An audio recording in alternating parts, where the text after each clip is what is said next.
This is just a little bit of a short video.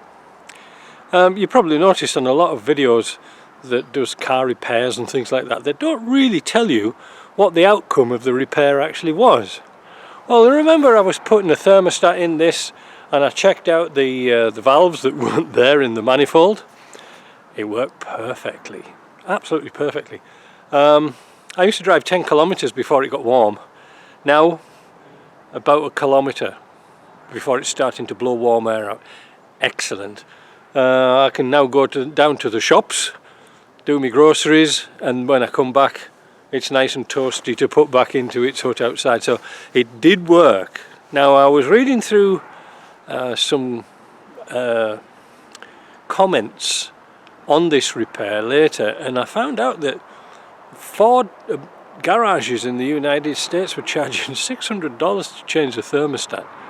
That's ridiculous, probably including the thermostat and numerous cups of tea. But it did take a little while, and I think he could have done it through the headlamp, but you know, like take the headlamp out. But it's still a fiddly little job. It's very similar to the Disco 2 idea, where they put the thermostat in the bottom hose. This would have been a lot better to put it in the bottom hose actually, but they fastened it to the block instead. Well, I suppose so. But anyway, great success. See you later.